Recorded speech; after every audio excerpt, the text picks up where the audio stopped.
الرحمن الرحیم وقال نبی صلی اللہ علیہ وسلم ان ابنتی فاطمۃ حوراء آدمیۃ لم تحد ولم تتمت وقال او کما قال نبی صلی اللہ علیہ وسلم۔ معزز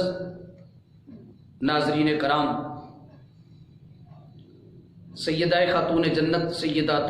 سیدتنا حضرت فاطمۃ الزہرا سلام اللہ علیہا، آپ کی سیرت طیبہ اہل السلام کی عورتوں کے لیے ایک عظیم مشعل راہ ہیں۔ آپ کی سیرت طیبہ پر عمل کر کے اہل السلام کی عورتیں دنیا اور آخرت میں کامیابی حاصل کر سکتی ہیں۔ سیدہ پاک آپ کی عبادت، آپ کی رضاست، آپ کی سخاوت جہاں پر اہل السلام کی عورتوں کے لیے ایک عظیم مشعل راہ ہے، وہاں پر سیدہ پاک کی سیرت میں ایک عظیم اور درخشندہ باب جو ہے وہ آپ کا حیا اور آپ کا پردہ ہے۔ آپ کا حیا اتنا عظیم حیا تھا کہ کبھی آپ نے نہ تو کبھی آپ کی نظر کسی نامحرم پہ پڑی اور نہ کسی نامحرم کی نظر آپ کے چہرہ مبارک پر پڑی۔ حدیث مبارکہ میں آتا ہے کہ ایک مرتبہ نبی کریم صلی اللہ علیہ وسلم کے نابینا صحابی حضرت عبداللہ ابن مکتوم رضی اللہ عنہ ایک مرتبہ جب آقا علیہ الصلوۃ والسلام سے ملنے کے لیے آپ کے گھر میں آئے تو اس وقت آقا علیہ الصلوۃ والسلام کے گھر میں سیدہ پاک بھی تشریف فرما تھی۔ جب انہوں نے عبداللہ ابن مکتوم کو آتے ہوئے دیکھا اور آپ کی آواز کو سنا تو آپ پردے کے پیچھے چلی گئیں اور اپنے آپ کو چھپا لیا۔ جب وہ چلے گئے تو حضور نبی کریم صلی اللہ علیہ وسلم نے ارشاد فرمایا کہ اے فاطمہ، عبداللہ ابن مکتوم ایک نبینا صحابی ہیں، وہ تو نہیں دیکھ سکے۔ تو آپ نے عرض کی ابا جان، اگر وہ نہیں دیکھ سکتے، اگر ان کی آنکھیں نہیں ہیں تو اللہ تبارک و تعالیٰ نے مجھے تو آنکھیں عطا فرمائی ہیں۔ اگر وہ نہیں دیکھ سکتے میں تو دیکھ سکتی ہوں۔ اگرچہ اگر آپ دیکھ بھی لیتی تو اس میں کوئی حرج والی بات نہیں تھی، لیکن جب بات سیدہ کی بات آ جائے جو باحیا اور باپردہ تھی تو آپ نے اپنے باپ کی آنے والی امت کو یہ درس دیا کہ تم اس نبی کے ماننے والے ہو، ماننے والی عورتیں ہو کہ جس کی بیٹی کے پردے کا کمال یہ ہے کہ وہ نبینا شخص سے بھی پردہ کرتی ہیں۔ عزیزان محتشم، آپ کے پردے کی بات کی جائے تو روایات میں آتا ہے جس دن آپ کا وصال ہوا تو آپ نے اپنے وصال سے کچھ وقت پہلے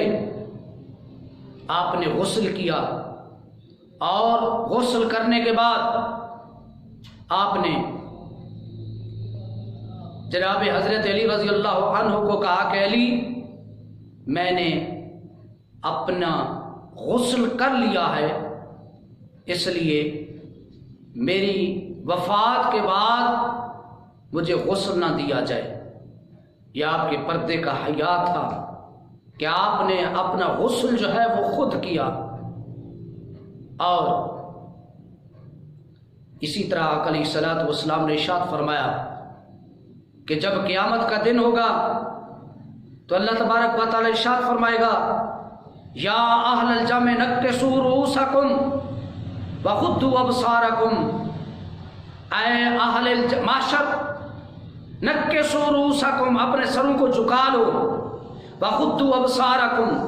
اپنی آنکھوں کو بند کر لو، حتی تمر فاطمہ بنت محمد الصراط، کیوں کہ فاطمہ بنت محمد جو پل صراط سے گزر جا رہی ہیں تو فتمر ما 70,000 جاریۃ من الحور العین کمر البرق، تو آقا علیہ الصلوۃ والسلام نے فرمایا میری بیٹی فاطمہ 70,000 حوروں کے جھرمٹ میں میدان محشر سے گزرے گی کہ جب قیامت کا دن ہوگا میرا رب میدان محشر میں بھی میری بیٹی کے پردے کا حیا فرمائے گا۔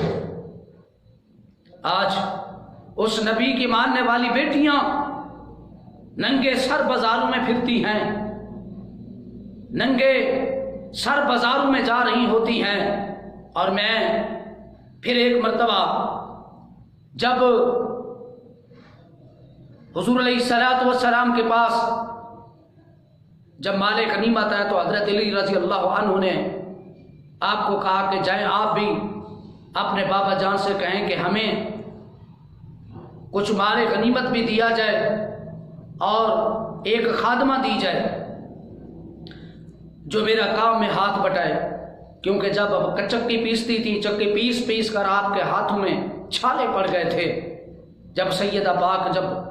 حضور نبی کریم صلی اللہ علیہ وسلم کے پاس جاتی ہیں تو آگے جاتی ہیں، صحابہ کرام رضی اللہ عنہم اجمعین بیٹھے ہیں، صحابہ کرام بیٹھے ہیں، تو سیدہ پاک واپس آ جاتی ہے۔ اور آج رمضان المبارک کا مہینہ شروع ہوتا ہے، ٹی وی پر عجیب ماحول شروع ہو جاتا ہے کہ ایک عورت بیٹھی ہوتی ہے اور علماء کرام بھی بیٹھے ہوتے ہیں۔ مجھے تو ان علماء پر افسوس ہے کہ حضور نبی کریم صلی اللہ علیہ وسلم نے منع فرمایا کسی غیر محرم عورت کے سامنے بیٹھنے سے۔ ہمارے علماء جناب بڑے چوڑے ہو کر ان عورتوں کے سامنے بیٹھے ہوتے ہیں، وہ جاہل اور اجہل عورتیں علماء سے سوال کر رہی ہوتی ہیں، علماء سے پوچھ رہی ہوتی ہیں، سارا سال لوگوں کو بے حیائی کا درس سکھانے والی، سارا سال فلمیں اور ٹی وی ڈراموں میں ناچنے والی، گانے گانے والیاں، جب رمضان المبارک کا مہینہ آتا ہے ہمارے علماء بھی ان کے سامنے گفتگو کر رہے ہوتے ہیں۔ سیدہ پاک کا یہ عمل ظاہر کر رہا ہے۔ سیدہ پاک جب گئیں تو صحابہ کرام رضی اللہ عنہم اجمعین بیٹھے تھے، آپ واپس آ گئیں، حضور کی بارگاہ میں سوال نہیں کیا کہ مردوں کے ہوتے ہوئے عورت کی کیا جرأت ہے کہ عورت مردوں کی مجلس میں جا کے گفتگو کرے، علماء کی مجلس میں بیٹھ کر عورتیں بیٹھ کر سوال کریں۔ کم از کم میرے نبی کا دین اس بات کی اجازت نہیں دیتا ہے۔ قرآن تو کہتا ہے کل المؤمنین یغضوا من ابصارہم وکل المؤمنات یغضضن من ابصارہن، کہ مومن مرد اپنی نگاہ کو نیچے رکھیں، مومنہ عورتیں اپنی نگاہوں کو نیچے رکھیں۔ میرے نبی کریم صلی اللہ علیہ وسلم نے ارشاد فرمایا کہ اے مومنو اپنی نگاہوں کو نیچے رکھو۔ عزیزان محتشم، ہم اس نبی کے ماننے والے ہیں جس کی بیٹی کے پردے کا حیا یہ ہے کہ جب 3 دن جب حضرت اسرائیل علیہ السلام آتے رہے ہیں، حضور کے دروازے پہ دستک دیتے رہے ہیں، دروازے پر دستک دیتے تھے، سیدہ پوچھتی تھی من دق الباب، کون دروازے پہ دستک دے رہا ہے؟ تو وہ کہتا تھا کہ میں عرابی ہوں، میں نبی سے ملنے کے لیے ہوں۔ تو آپ فرماتی تھی کہ میرے بابا آرام کریں، وہ واپس چلا جاتا، دوسرے دن پھر آتا ہے، پھر آپ کہتی ہیں میرا بابا آرام فرما رہا ہے، تیسرے دن پھر آتا ہے، میرے آقا علیہ الصلوۃ والسلام کی آنکھ کھلتی ہے، میرے آقا نے فرمایا فاطمہ کون ہے؟ عرض کرتی یا رسول اللہ صلی اللہ علیہ وسلم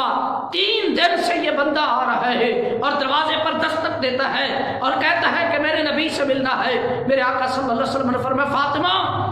یہ کوئی انسان نہیں ہے۔ میں آپ نے پوچھا کون ہے؟ میرے آقا صلی اللہ علیہ وسلم نے فرمایا اے فاطمہ یہ تو